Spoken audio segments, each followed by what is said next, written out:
இப்ப எதுக்கு பாரதி ஆதியோட ரூமுக்கு போறான்?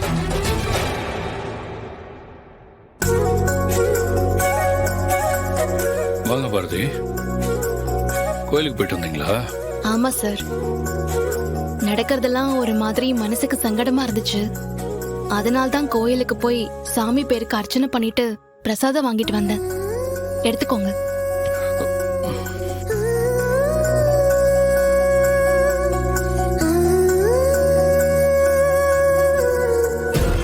அவ கோவிலுக்கு போயிட்டு வந்திருக்கான்னு நினைக்கிறேனா?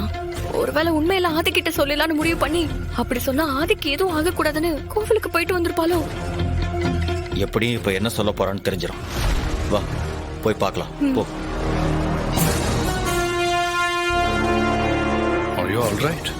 நீங்க தோர விஷயத்துல ரொம்ப அப்செட்டா இருக்கீங்கன்னு தெரியுது. அதெல்லாம் நீங்க நினைச்சு பார்க்க வேண்டிய அவசியமே இல்லை. ரிலாக்ஸ். நான் ரொம்ப ரிலாக்ஸா தான் சார் இருக்கேன். எனக்கு இப்பதான் சில விஷயங்கள் புரிய ஆரம்பிச்சிருக்கு. ரொம்ப லேட்டா இருந்தாலும் சரியான நேரத்துக்கு இந்த புரிதல் வந்ததுக்கு கடவுளுக்கு தான் நான் நன்றி சொல்லணும். அப்படி நீங்க யோசிக்கிற அளவுக்கு என்ன நடந்துச்சு? சார், இப்ப நான் சொல்ல போறது உங்களுக்கு புரியுமா இல்லையான்னு தெரியாது. ஆனா சொல்லணும்னு தோணுது. வாழ்க்கையில சில விஷயங்கள் நமக்கு லேட்டா தான் புரியுது. வாழ்க்கையில நமக்கு ரொம்ப வேண்டியவங்க, நம்ம கூட இருக்கிறவங்க கூட நமக்கு நிறைய பிரச்சனைகள் இருக்கலாம், பேசாம கூட இருக்கலாம், என்னடா இப்படி பண்ணிட்டாங்களேன்னு வருத்தம் கூட இருக்கலாம். ஆனா அவங்க நம்மள முழுசா விட்டுட்டு போயிடுவாங்களோங்கிற பயம் வர்றப்போ எல்லா ஈகோவையும் விட்டுட்டு அவங்களுக்காக வாழணும். அப்படி ஒரு விஷயத்துலதான் எனக்கு இப்போ ஒரு தெளிவு கிடைச்சிருக்கு. நீங்க ஏதோ ஒரு விஷயத்த சொல்ல ட்ரை பண்றீங்கன்னு புரியுது. ஆனா அது என்னன்னு தான் எனக்கு தெரியல. புரியுற மாதிரி சொல்றேன் சார். வாழ்க்கையில இப்ப நான் ஒரு முக்கியமான முடிவு எடுத்திருக்கேன். எடுக்க வேண்டிய கட்டாயத்துல இருக்கேன். அந்த முடிவு ஒரு நல்ல தொடக்கத்துக்கு ஆரம்பமா இருக்கணும்னு கடவுள் கிட்ட வேண்டிக்கிறதுக்காக தான் கோயிலுக்கு போயிருந்தேன். என் வாழ்க்கையில எத்தனையோ பிரச்சனைகளுக்கு முடிவே தெரியாம தவிச்சிட்டு இருந்தேன். ஆனா இப்போ அது எல்லாத்துக்கும் ஒரு முடிவு கட்டணும்னு நான் முடிவு பண்ணிருக்கேன். என் லைஃப்ல நான் ரொம்ப மதிக்கிற ஒருத்தர் நீங்க. நான் நினைச்சதெல்லாம் நல்லபடியா நடக்கணும்னு என்ன ஆசீர்வாதம் பண்ணுங்க சார். பாரதி, என்ன பண்றீங்க? ஆசீர்வாதம் பண்ணுங்க சார். ஓகே ஓகே, நீங்க நினைச்ச மாதிரியே எல்லாம் நடக்கும். அதுக்கு என்னோட பரிபூர்ண ஆசீர்வாதம் இருக்கு.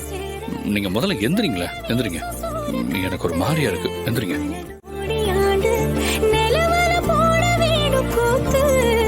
அடியே கூட்ட தாண்டி பறந்து வா வெளியில.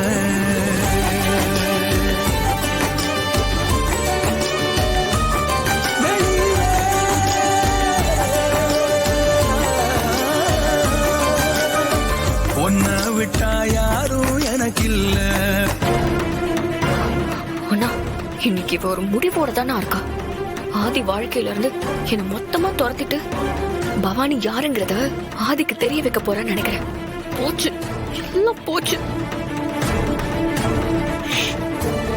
இப்போதைக்கு எதுவும் பேசாத. எனக்கு உங்க ஆசீர்வாதம் மட்டும் போதும் சார். நான் என்ன நினைக்கிறேனோ அதெல்லாம் கண்டிப்பா நடக்குங்கிற நம்பிக்கை எனக்கு இப்ப வந்துருச்சு சார். பாரதி, நீங்க நினைக்கிற விஷயம் நல்லபடியா நடந்தா சந்தோஷப்படுற ஆள் நான் தான். நீங்க இப்படிலாம் பேசி இப்பதான் தடவையா கேட்கிறேன். அப்படி என்னதான் முடிவு எடுத்திருக்கீங்க?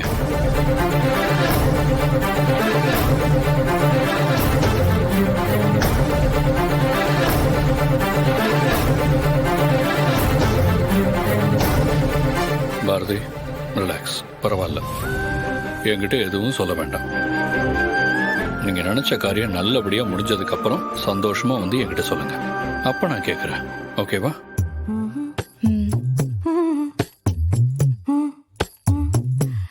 கண்கள் ஏதோ தேட கலவாட நெஞ்சம் தானே பாட பரந்தோட. சொல்றேன் உங்க குழப்பத்துக்கு இப்ப பதில் சொல்றேன். இந்த தேங்காய் முழுசா இருக்குல்ல, இப்போ செதற விட்டுறலாமா?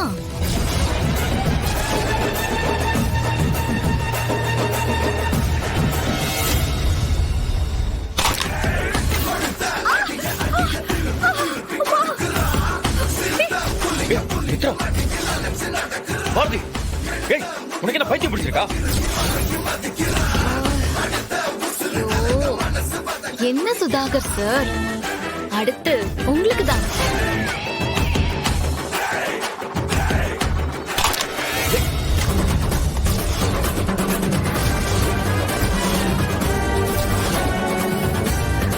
பிரசாதம் பொறுக்கிக்கோங்க.